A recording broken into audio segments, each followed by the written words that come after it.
Twilight. The quiet corner of a city park. A girl in gray sits alone on a bench, reading her book. A large meshed veil hangs over her face, which nevertheless shines through with a calm and unconscious beauty.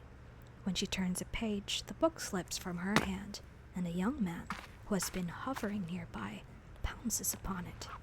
He returns it to her with a gallant and hopeful air. Oh, thank you. Nice weather we're having. Yes. Well, You may sit down if you like. are you sure? I don't want to interrupt your reading. Really, sit. I would like very much to have you do so. The light is too bad for reading. I would prefer to talk. Well, if you insist. You know, you've got to be the stunningest girl I've ever seen. Honest, I had my eye on you since yesterday. Yesterday? Didn't know somebody was bowed over by those prey lamps of yours, did you, honeysuckle? Whoever you are, you must remember that I am a lady. I will excuse the remark you have just made because the mistake was, doubtless, not an unnatural one. In your circle, I ask you to sit down if the invitation must constitute me your honeysuckle. Consider it withdrawn. Sorry, I'm sorry.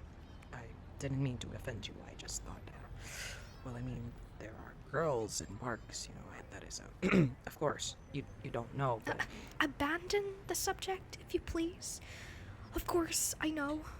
Right. Now, tell me, about these people passing and crowding each way along these paths. Where are they going?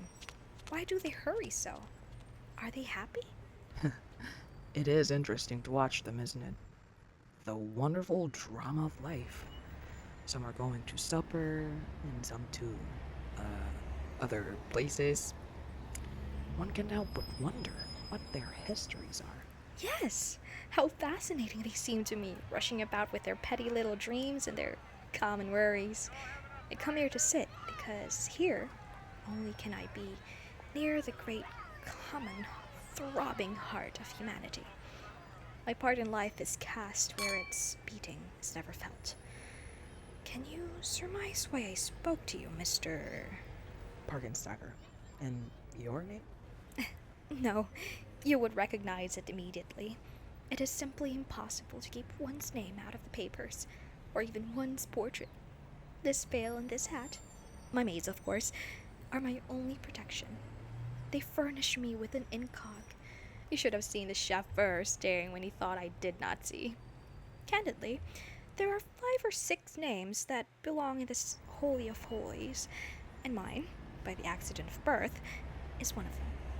I spoke to you, Mr. Stackenbot. Parkenstacker. Mr. Parkenstacker, because I wanted to talk for once with a natural man.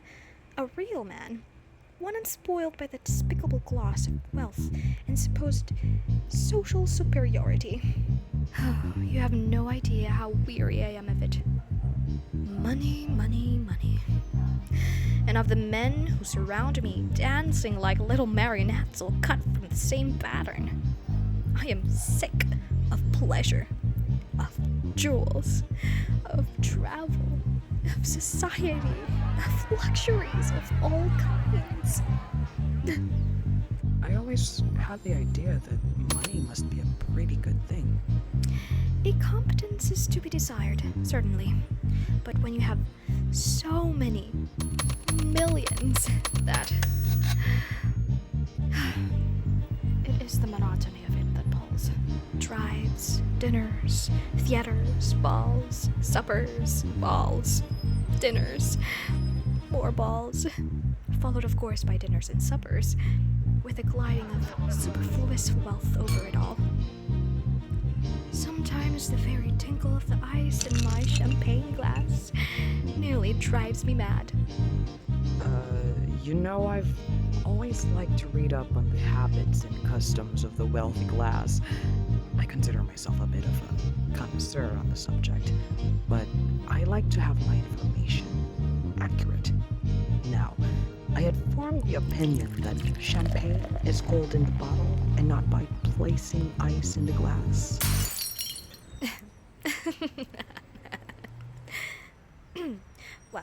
you must understand that we, of the non-useful class, depend for our amusement upon departure from precedent. Just now it is a fad to put ice in champagne. The idea was originated by a visiting prince of Tartary while dining at the Waldorf. It will soon give way to some other whim. Just as at a dinner party this week on Madison Avenue, a green kid glove was laid by the plate of each guest to be put on and used while eating olives. I see. These special diversions of the inner circle do not become familiar to the common public, of course. Of course. It's all quite fascinating. I've always wanted to participate in, or at least witness firsthand, the rituals of the elite. We are drawn to that which we do not understand. I guess that's true. For my part, I have always thought that if I should ever love a man, it would be of lowly station. One who is a worker and not a drone, but doubtless the claims of caste and wealth will prove stronger than my inclination. Just now I am besieged by two suitors. One is a Grand Duke of German principality. I think he has or has had a wife somewhere, driven mad by his intemperance and cruelty. The other is an English marquis, so cold, mercenary, that I prefer even the diabolical nature of the Duke. What is it that impels me to tell you these things, Mr. Packenwacker? Parkenstacker. Of course. I don't know why you should bare your soul to a common man like me, but you can't know how much I appreciate your confidences. What is your line of business, if you don't mind my asking? A very humble one, but I hope to rise in the world someday. You have aspirations? Oh yes. There's so much I want to do. I admire your enthusiasm. I myself can find very little to be enthused about, burdened as I am by the constant pleasures and diversions of this class. Did you really mean it before, when you said you could love a man of lowly station? Indeed, I did. But I said might. Why only might? Well, there is the Grand Duke and the Marquis to think of, you know. But you've said yourself, they're so cold. I am sure you understand when I say there are certain expectations of a young lady in my position. It would be such a disappointment to certain members of my family if I were to marry a commoner, as we like to call them. You simply cannot imagine the scandal it would cause. All the magazines would remark upon it. I might even be cut off from my family fortune. And yet, no calling could be too humble where the man I loved all that I wish him to be. I work in a restaurant. Not as a waiter. Labor is noble, but personal attendants, you know, valets and... Not a waiter. I'm a cashier in that restaurant. Over there. That one? Yes. That one right there?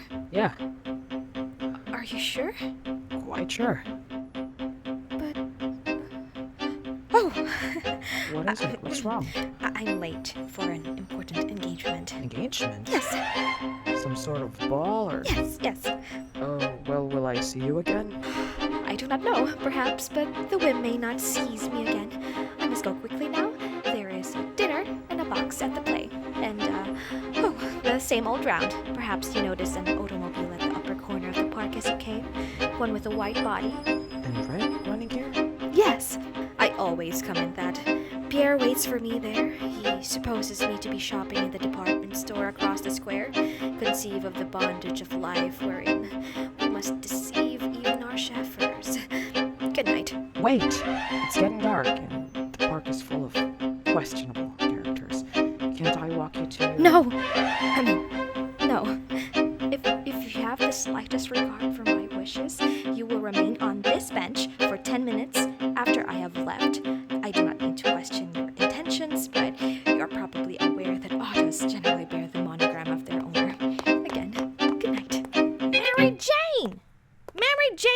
Parker, what on earth are you doing out here? Don't you know what time it is? To whom are you speaking, madam? To whom am I? To you! What do you think, you ninny? Then I'm sure I don't know what you're talking about. Your shift started 15 minutes ago. Mr. Witherspoon's in a rage. This is the third time this month you've been late. You better get yourself over there and into your uniform before he cuts you loose for good. Go on now. I know you can't afford to miss a paycheck. You must have me confused with someone else. Confused with... Why, Mary Jane Parker, we've known each other for 3 years. We swap shifts. Have you been drinking? Why are you wearing that ridiculous hat? I'm sorry, Mr. Parkenblocker. Parkenstacker. Bargainstacker. Yes, Parkenstacker. As in the Bargainstacker? From the society pages? Society pages. If only I were so fortunate. You must excuse me, my chauffeur is waiting. Chauffeur? What kind of crazy air are you putting on? You've never had a chauffeur in your life. You don't even own an automobile. I do so. Since when? Oh, get away from me. I don't know you. You don't know me. You have been drinking. I'm going to tell your mother. Wait, you forgot your... Begging your pardon, sir. Yes, Henry? I didn't mean to intrude, but your dinner reservation, shall I cancel or... No, I'm coming. Very good, sir. The auto is waiting.